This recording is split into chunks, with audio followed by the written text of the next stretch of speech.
پرانے زمانے کا ایک خوبصورت گاؤں، ہر طرف ہریالی، مویشی، بہتا ہوا پانی، اور ان سب کے درمیان اللہ کے نبی حضرت ایوب علیہ السلام۔ اللہ نے انہیں مال و دولت، صحت، اولاد، عزت، سب کچھ عطا کیا تھا۔ لوگ ان سے محبت کرتے، ان کے پاس بیٹھنا باعث برکت سمجھتے۔ پھر ایک دن اللہ نے ان کا امتحان لینا چاہا۔ ایک ایک کر کے سب نعمتیں چھن گئیں۔ مال ختم ہو گیا، گھر برباد ہو گیا، اولاد دنیا سے رخصت ہو گئی، لیکن حضرت ایوب علیہ السلام نے زبان سے ایک شکو تک نہ کیا۔ ان کے لبوں پر صرف یہی تھا، اللّٰہ ایتے واللّٰہ اے خزے۔ اللہ نے دیا، اللہ نے لے لیا۔ وقت گزرتا گیا، اب وہ بیماری میں مبتلا ہو گئے۔ جسم کمزور ہو گیا مگر دل مضبوط رہا۔ لوگ ان سے دور ہو گئے لیکن اللہ کے قریب وہ پہلے سے زیادہ ہو گئے۔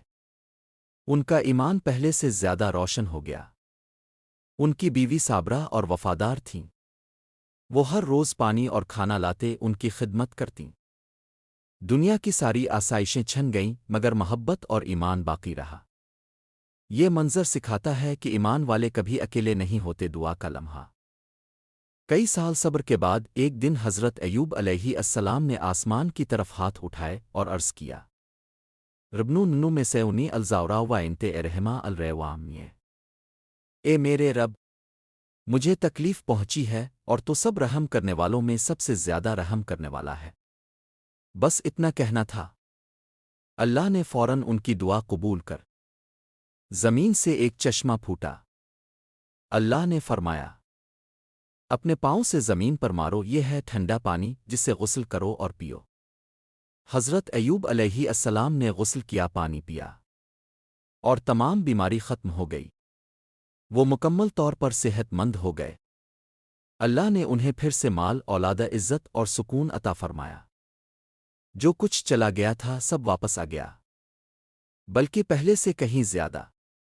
یہ اللہ کا وعدہ ہے۔ نیو اللّٰہ میں السیواب نرمیے۔ بے شک اللہ صبر کرنے والوں کے ساتھ ہے۔ یہ واقعہ ہمیں سکھاتا ہے، جب دنیا اب سے منہ موڑ لے تو سمجھ لیجئے کہ اللہ آپ کی طرف دیکھ رہا ہے۔ صبر کبھی رائے گا نہیں جاتا، اور ایمان والا کبھی محروم نہیں رہتا۔ اگر آپ کو یہ ویڈیو اچھی لگی ہو تو لائک کریں، کمنٹ میں او ماشاء اللہ او ضرور لکھیں، اور سبسکرائب کر کے ہمارے چینل کا حصہ بن جائیں تاکہ مزید ایسے ایمان بڑھانے والے واقعات اب تک پہنچتے رہیں۔